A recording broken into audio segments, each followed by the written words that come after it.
الحمد لله نحمده ونستعينه ونستغفره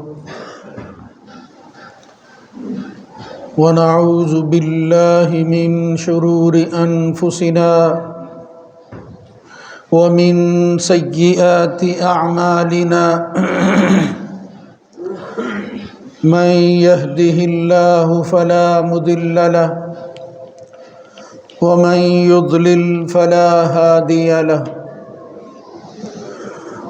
وأشهد أن لا إله إلا الله وحده لا شريك له وأشهد أن محمدًا عبده ورسوله اللهم صل على محمد وعلى آل محمد كما صليت على إبراهيم وعلى آل إبراهيم إنك حميد مجيد اللهم بارك على محمد وعلى آل محمد كما باركت على إبراهيم وعلى آل إبراهيم في العالمين إنك حميد مجيد أما بعد فإن خير الحديث كتاب الله وخير الهدى هدى محمد صلى الله عليه وآله وسلم وشر الأمور محدثاتها وكل محدثة بدعة وكل بدعة ضلالة وكل ضلالة في النار رب أعوذ بك من همزات الشياطين من همزه ونفخه ونفثه يا أيها الذين آمنوا اتقوا الله حق تقاته ولا تموتن إلا وأنتم مسلمون يا أيها الناس اتقوا ربكم الذي خلقكم من نفس واحدة وخلق منها زوجها وبث منهما رجالا كثيرا ونساء واتقوا الله الذي تساءلون به والأرحام إن الله كان عليكم رقيبا يا أيها الذين آمنوا اتقوا الله وقولوا قولا سديدا يصلح لكم أعمالكم ويغفر لكم ذنوبكم ومن يطع الله ورسوله فقد فاز فوزا عظيما رب اشرح لي صدري ويسر لي أمري واحلل عقدة من لساني يفقهوا قولي فكلي واشربي وقري عينا فإما ترين من البشر أحدا فقولي إني نذرت للرحمن صوما فلن أكلم اليوم إنسيا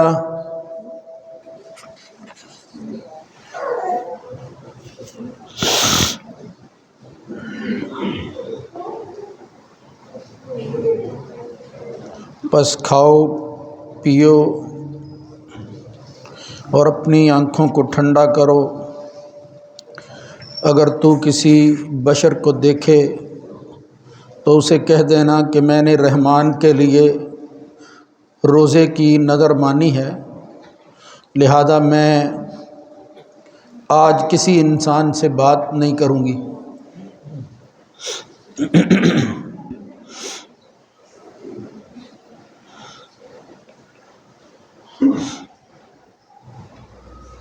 اللہ رب العزت کی حمد و ثنا کے بعد درود و سلام سید الرسل سید ولد آدم خاتم النبیین جناب محمد الرسول اللہ صلی اللہ علیہ وآلہ وسلم کی ذات گرامی پر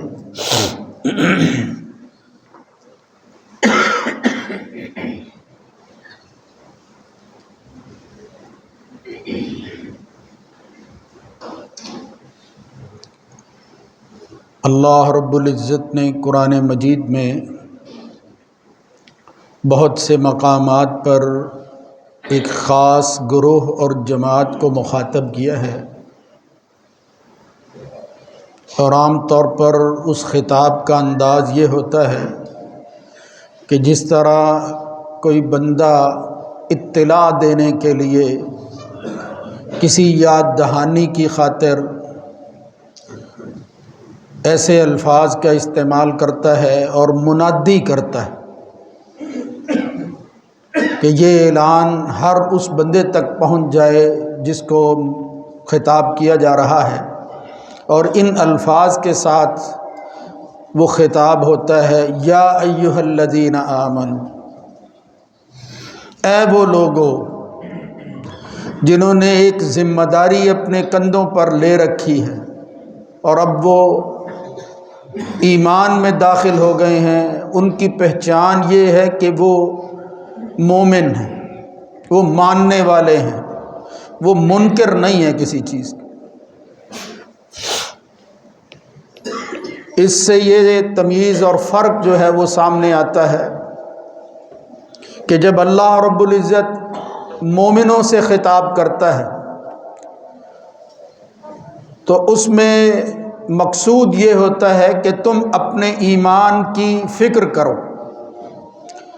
اپنے ایمان کو تازہ رکھو، اپنے ایمان کو ترقی دو۔ یہ چیزیں ہیں جو ایمان والوں سے مخاطب ہو کر منادی کے بعد اللہ رب العزت جو ہے وہ چاہتے ہیں اور پھر اعلان کرتے ہیں۔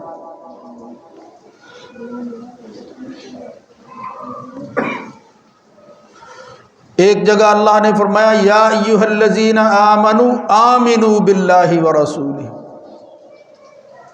یعنی پہلے کہا اے ایمان والو، اور پھر ساتھ ہی کہا ایمان والے بن جاؤ۔ یہ بات قابل غور ہے کہ صرف دعویٰ کرنے سے انسان مومن نہیں ہوتا، اپنے ایمان کا جائزہ لیتا رہے، اسے پتہ ہو کہ ایمان جو ہے اس کا لیول کیا ہے، ہر وقت چیک کرتا رہے، پھر وہ مومن ہوتا ہے۔ اس لیے ایمان کی زندگی عام آدمی سے مختلف کیا ہے کہ وہ آدمی ہر وہ کام کرتا ہے لِكُلِّ مَا يُحِبُّهُ اللَّهُ وَرَسُولُهُ، جو اس کے اللہ کو بھی محبوب ہے اور اس کا رسول بھی اس عمل کو پسند کرتا ہے۔ العبادت اسم جامع لکل ما يحبه اللہ ورسولہ تقربا الی اللہ وابتغاء لثوابہ، اللہ کا قرب حاصل کرنے اور ثواب کے حصول کے لیے جو آدمی کوئی کام کرتا ہے اور مقصود اس کا یہ ہوتا ہے کہ اللہ اس سے راضی ہو جائے، اس لیے کہ وہ کام اللہ کو پسند ہے، اللہ اس سے راضی ہوتے ہیں، اللہ کی رضا، اس کی محبت میں اضافہ، یہ عمل جو بندہ کرتا ہے وہ مومن کہلاتا ہے، وہ ایمان والا عمل ہوتا ہے۔ لیکن ساتھ ہی اس میں یہ کہا گیا کہ وہ تقرب الی اللہ اور ثواب کی نیت سے کرتا ہے، یعنی اس کی نیت کے اندر بھی یہ ہو کہ یہ عمل صرف دنیا میں کرنے کے بعد ختم نہیں ہو جائے گا، اس کی جزا ملے گی، اس کا بدلہ ہوگا، اور بدلہ بھی دنیا میں نہیں ایک اور جہان میں ملے گا، ایک ایسا وقت، ایک ایسی دنیا جس کے بعد اس کا خاتمہ نہیں ہوگا۔ یہ فرق ہے ایمان کا اور کفر کا، مومن کا اور کافر کا۔ نبی کریم صلی اللہ علیہ وآلہ وسلم نے واضح فرمایا ان اللہ لا یظلم مؤمنا حسنۃ، اللہ مومن کے ساتھ اس کی نیکی اور اچھائی میں ظلم نہیں کرتا، یعنی کمی نہیں رہنے دیتا کہ کوئی بندے نے کام کیا ہو اور پھر اس کو حق نہ ملے، اس کو نہیں، یہ مومن کے لیے خاص ہو۔ یعطا بہا فی الدنیا ویجزا بہا فی الآخرہ، اس کو دنیا میں بھی اللہ دیتا ہے، بلکہ ایک جگہ فرمایا یوتا بہا فی الدنیا رزق، اللہ دنیا میں اس کے بدلے میں رزق دیتا ہے، اس کی ضروریات کو پورا کرتا ہے۔ یعنی اپنی بندے کی جو ضروریات ہیں اس کو اللہ اپنے ہاتھ میں لے کر کہتا ہے کہ دنیا میں بھی اللہ اس کو پورا کرتا ہے ایمان والوں کے لیے۔ وَأَمَّا الْكَافِرُ، لیکن جہاں تک منکر کی بات ہے، یُعْطَىٰ بِهَا فِي الدُّنْيَا، اس کو دنیا میں سب کچھ دیا جاتا ہے۔ مَا عَمِلَ بِهَا لِلَّهِ فِي الدُّنْيَا، اگر اس نے اپنے سے ہٹ کر کسی کے ساتھ نیکی کی ہے، کسی پر ترس آ گیا، کوئی نیک نامی اپنی کمانے کے لیے کوئی ایسا فلاحی کام کر دیا، لیکن پھر بھی اللہ کہتا ہے یہ کافر ہے۔ یہ کیوں؟ اس لیے کہ اس کی نیت کے اندر ثواب اور جزا شامل نہیں ہوتی، آخرت کی اور بعد کی دنیا اور زندگی اس پر اس کا یقین نہیں ہوتا۔ یعنی اگر کسی چیز میں بھی انسان جو ہے وہ کمی محسوس کرے، نقص ہو اس کے عقیدے کے اندر، وہ ساری شرائط جو ایمان کے لیے مومن ہونے کے لیے ضروری ہیں پوری نہ کی جائیں، تو پھر آدمی مومن کامل نہیں ہوتا، اس کے ساتھ ایمان والوں جیسا سلوک نہیں کیا جاتا۔ اس لیے فرمایا یُعْطَىٰ بِهَا فِي الدُّنْيَا، دنیا میں اس کو اللہ جو ہے وہ محروم نہیں رکھتا، دنیا کے لیے اس نے کیا ہے۔ وَيُخْزَىٰ بِهَا فِي الْآخِرَةِ، مگر آخرت میں سوائے رسوائی کے اس کو کچھ نہیں ملتا۔ ان الذين كفروا بآيات ربهم ولقائه فحبطت اعمالهم فلا نقيم لهم يوم القيامة وزنا، اس کے لیے وزن اس کا عمل ہی نہیں ہے۔ فجعلناه وقدمنا الى ما عملوا من عمل فجعلناه هباء منثورا، اڑا کر رکھ دیتا ہے اللہ تعالیٰ کہ ٹھیک ہے تم نے جس کی خاطر کیا تھا دنیا میں دیکھ لیں، لیکن آخرت کی زندگی، وہ ثواب اور جزا کا معاملہ، وہ ایک ایک ذرے کو تولنے والی بات، وہ کافر کے نصیب میں نہیں ہوتے۔ کفر اور اسلام، یہ ایمان اور اس کے مقابل کی چیزیں، ان کا جائزہ لینا یہ ہر حال میں ضروری ہے۔ اس سے جو ہے وہ انسان کو تازگی نصیب ہوتی ہے اور پھر خیر اور بھلائی کے کاموں میں وہ آگے بڑھتا ہے۔ مومن خیر کا متلاشی ہوتا ہے۔ ان للناس من الناس ناسا، لوگوں میں ایسے لوگ بھی ہوتے ہیں، مفاتیح للخیر ومغالیق للشر، جو خیر کی چابیاں رکھتے ہیں اور شر کے تالے رکھتے ہیں۔ کیا مطلب ہے؟ یعنی خیر کو جو ہے وہ کھولتے ہیں اور شر کو بند رکھتے ہیں، اور کافر کا معاملہ بالکل الٹ بیان ہوا ہے۔ وہ چابی رکھتا ہے مفاتیح للشر مغالیق للخیر، بالکل الٹ، جو چیز اس کے لیے کھلتی ہے وہ کیا ہے؟ وہ شر، بند ہو جاتی ہے اس کے لیے وہ خیر بند ہو جاتی ہے، شر جو ہے وہ کھلتی ہے اس کے لیے، شر کو عام کرتا ہے وہ۔ یہ فرق ہے، اس فرق کو ملحوظ رکھنا ہے، اس فرق پر ہمیں جینا ہے، اور اسی کی تمنا لیے ہوئے یہ جہان کو چھوڑنا ہے، اس کا نام ایمان ہے۔ تو ان اعمال میں سے ایک بڑا عمل جو صرف فرضیت کی شکل میں سال کے بعد آتا ہے مگر اپنے عموم کے اعتبار سے ہر وقت ہوتا ہے، جس طرح نماز ہے اس سے پہلے بھی کچھ انسان کرتا ہے، اس کے بعد بھی کرتا ہے۔ نماز سے مراد وہ فرض، یعنی وہ جو واجبات میں سے ہے جس کے بغیر ایمان نہیں رہتا، لیکن جو ایمان بڑھتا ہے اس میں تازگی ہوتی ہے وہ تطوع سے، وہ نوافل سے۔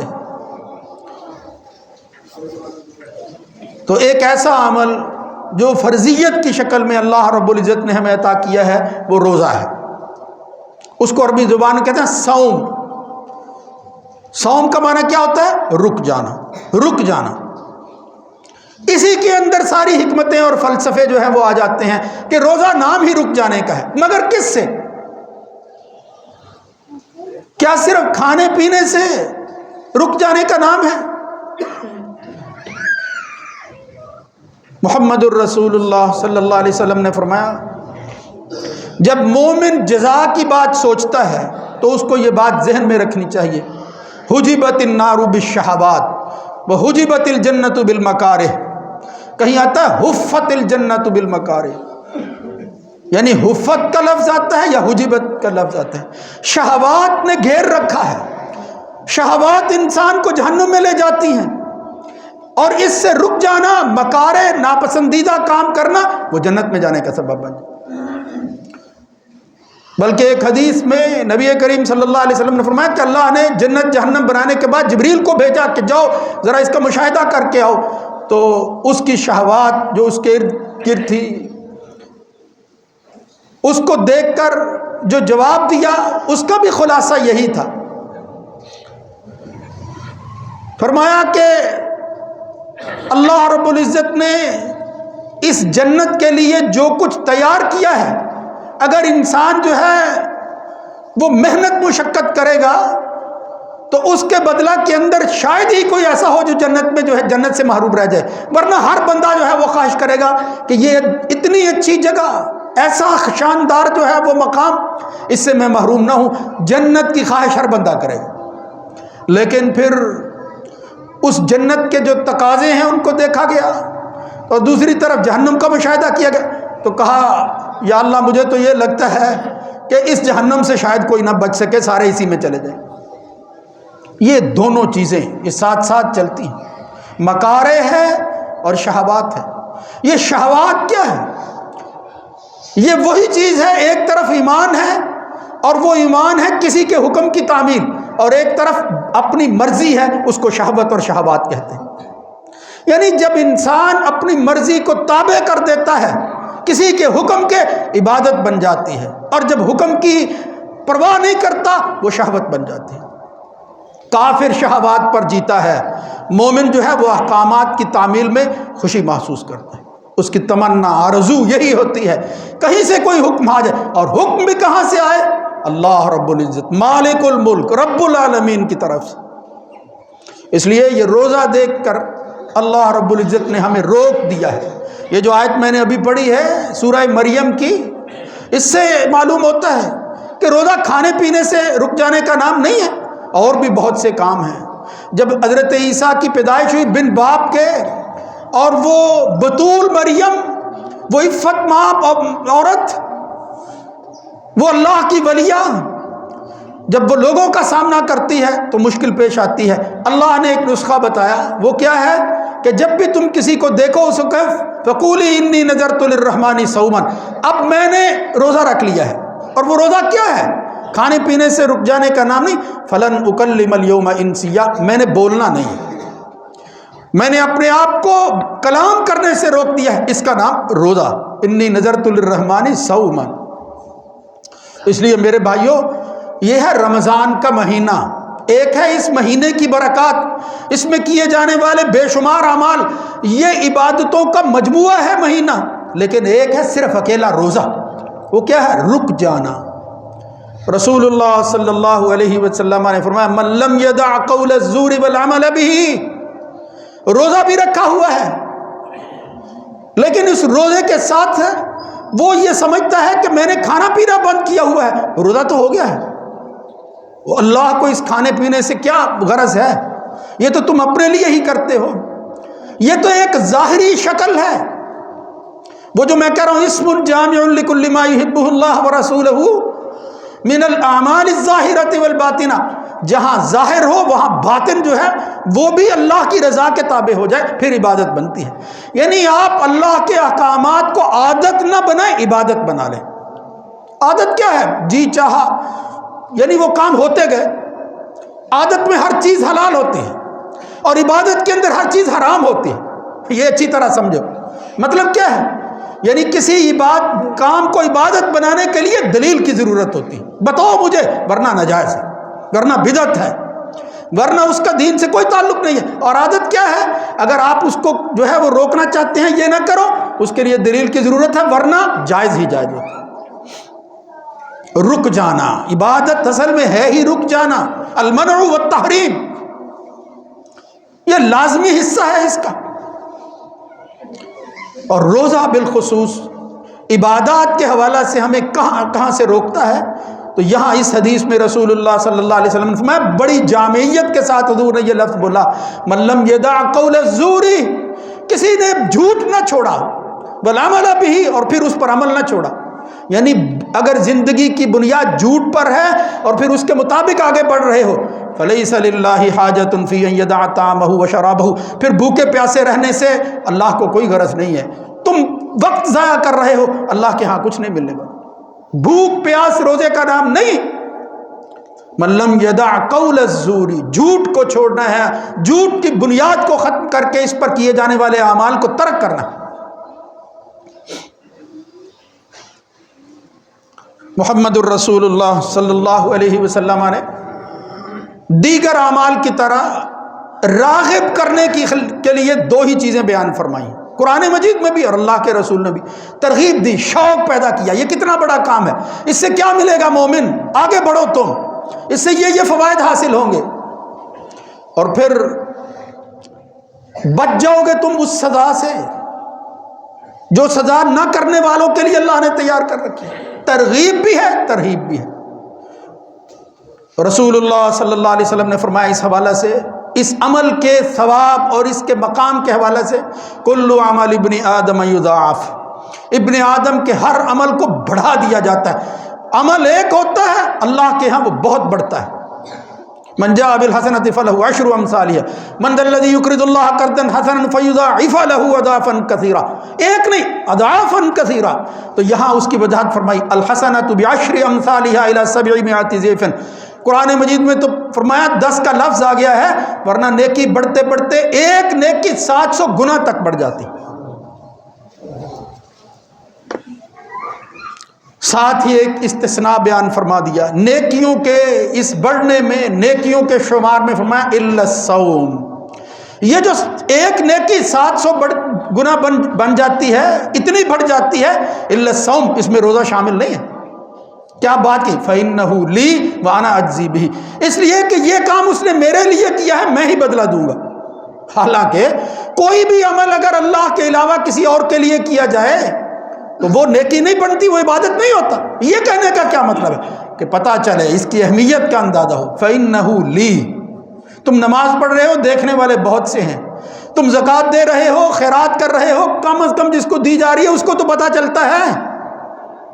کوئی ایسی نیکی نہیں ہے کہ جو دوسرے کے بغیر ہو سوائے روزے کے، وہ بندے کے اور اللہ کے درمیان ایک راز ہے، دوسرے کو کوئی معلوم نہیں ہوتا کہ اس کی کیفیت کیا ہے، یہ راز ہے۔ اس لیے فرمایا فَإِنَّهُ لِي، یہ صرف میرے ہی لیے، وَأَنَا أَجْزِي بِهِ، لہذا میں ہی اس کا بدلہ دوں گا۔ مومن اس کے بدلے کے لیے تیار رہو، جب اللہ مہربان، وہ شہنشاہ مالک الملک کوئی چیز دینے پر آتا ہے اور کہتا ہے کہ میں دوں گا، تو پھر اس کی عطا کے اندر کسی چیز کی کمی نہیں ہوتی۔ رسول اللہ صلی اللہ علیہ وسلم نے ایک حدیث میں بیان فرمایا جس سے معلوم ہوتا ہے کہ وہ نفل کی بات ہے، من صام یوما فی سبیل اللہ، کوئی شخص اللہ کی خاطر اللہ کے راستے میں ایک دن روزہ رکھتا ہے، ایک دن، بعد اللہ وجہہ من النار 70 خریفا، ایک دن روزہ رکھنے کی وجہ سے اللہ تعالیٰ جہنم سے اس کو 70 سال سے کی مسافت سے دور کر دیتا ہے، 70 سال دور کر۔ وہ اللہ کے سال بھی کتنے ہیں، اس کا فاصلے کیا ہے، وہی بہترین۔ ایک حدیث میں تو آیا من صام یوما فی سبیل اللہ جعل اللہ بینہ وبین النار خندقا، اللہ بندے کے اور جہنم کے درمیان خندق پیدا کر دیتا ہے، ایک ایسی رکاوٹ، کما بین السماء والارض، وہ کتنی ہے جتنی آسمان اور زمین کے برابر جو ہے وہ فاصلہ ہے، اتنی بڑی خندق اللہ بنا دیتا ہے۔ روزہ رکھنے والا یہ کیسے جہنم میں جا سکتا ہے؟ وہی جو شہوات تھی اسی سے تو یہ بچا ہے، اسی نے خواہشات کو تو قربان کیا ہے، اس نے نفس پر کنٹرول کیا ہے، ضبط کیا ہے۔ الصیام جنۃ یستجن بہ العبد من النار، یہ روزہ کیا ہے، ڈھال ہے، ایک ڈھال۔ فرمایا جس طرح تم لڑائی کے اندر اپنے دفاع کے لیے ڈھال استعمال کرتے ہو، گناہوں کے درمیان، جہنم کے اور تمہارے درمیان کوئی چیز ڈھال بن جاتی ہے تو یہ روزہ ڈھال ہے، معمولی چیز نہیں ہے۔ اس ڈھال کو معمولی نہ سمجھو، لیکن میرے بھائیوں، بس مجھے یہ عرض کرنا ہے کہ اس عمل کو عبادت سمجھیں، اللہ کا حکم سمجھیں، ضائع نہ کر لیں، کھانے پینے کی حد تک نہ رہ جائیں۔ اور شیطان یہی چاہتا ہے، یعنی ہر حال میں جب بندہ کوئی کام کرتا ہے تو وہ الرٹ رہتا ہے کہ یار کہیں مالک کی مرضی کے خلاف کام نہ ہو جائے، لیکن یہاں پرواہ نہیں ہوتی۔ یعنی ہماری عبادتیں عادات ہیں، عادت بن گئی ہے، ٹھیک ہے روٹین کا کام ہے، روزانہ نماز پڑھنے آتے ہیں، اب سال کے بعد روزہ مہینہ جو ہے وہ رمضان کا آگے رکھیں، صبح کھائیں گے، سارا دن جو ہے وہ ایسے ہی رہیں، عادت بن گئی ہے۔ عادت نہیں ہے، عادت کافروں کی ہوتی ہے، مومنوں کی عبادت ہوتی ہے۔ مومن کسی حکم کی تعمیل کرتے ہیں، کافر مرضی کرتے ہیں، یہی فرق ہے۔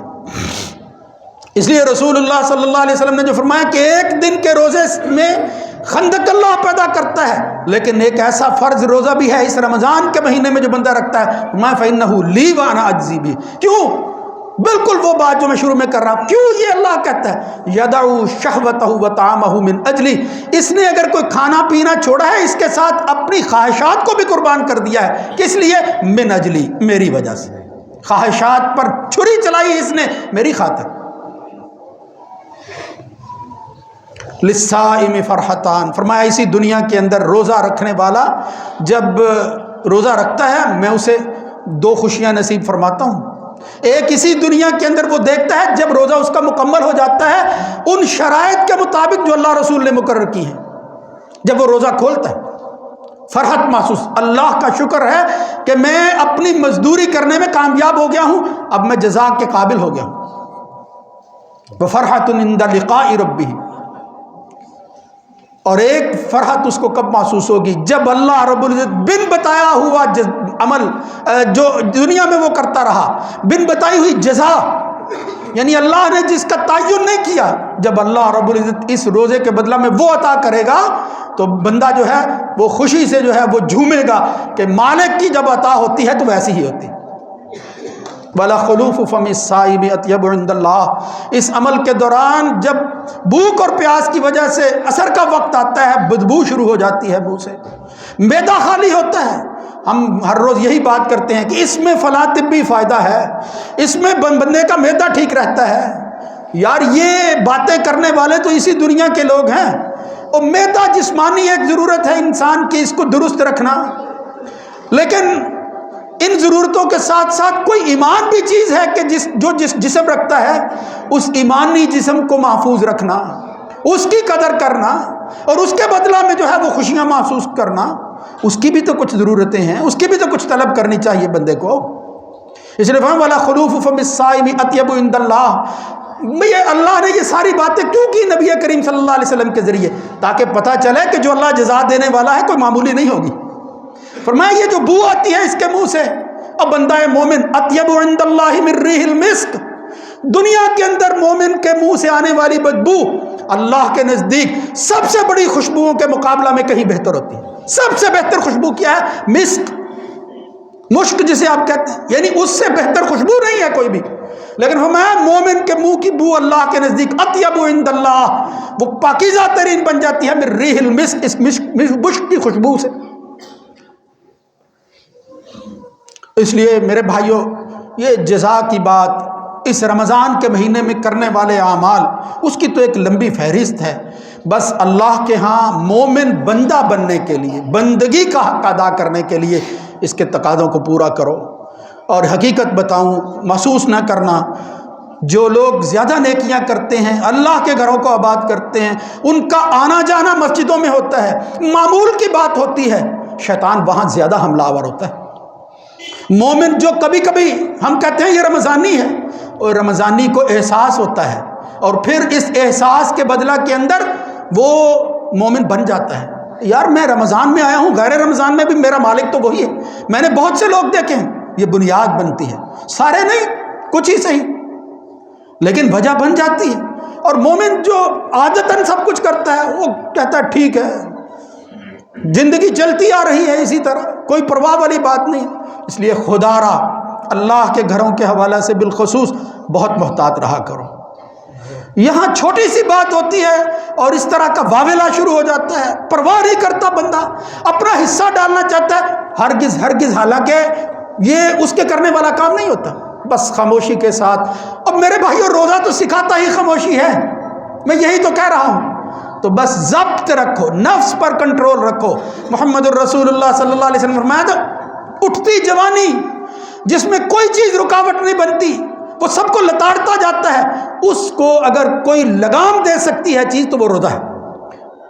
یا معاشر الشباب، اور نوجوانوں تمہاری جوانیاں وہ بے لگام ہوتی ہیں۔ من استطاع منکم الباءۃ فلیتزوج، اگر تم شادی کے قابل ہو، کر سکتے ہو تو کرو، ورنہ فإنہ اغض للبصر واحسن للفرج، یہ شرمگاہ کو جو ہے وہ محفوظ کرتی ہے، قلعے میں بند کر دیتی ہے۔ لیکن اگر یہ نہ ہو سکے فإن لم یستطع فعلیہ بالصوم، پھر کیا کرو؟ روزہ رکھو۔ فإنہ لہ وجاء، تمہارے جذبات کو، تمہاری اس بے لگام بڑھتی ہوئی سواری کو، اس گھوڑے کو اگر کوئی لگام دے سکتی ہے چیز تو وہ روزہ۔ اس لیے میرے بھائی رک جانا، یہ شہوات کی قربانی دے دینا اور پھر اس پر عمل کرتے ہوئے آگے میرے بھائیو، جب خدا نہ خواستہ کتنا بے نصیب ہے وہ آدمی جس نے کام شروع کیا ہے لیکن وہ پایا تکمیل کو نہ پہنچ سکا، مالک اس کو بغیر کچھ دیے ہوئے کہتا ہے کہ تم اس قابل نہیں ہو کہ تم مزدوری کر سکو، دھتکار دے۔ کیا ہاتھ میں آتا ہے بندے کے؟ خدا نہ خواستہ ہمارے ساتھ یہ معاملہ نہ ہو۔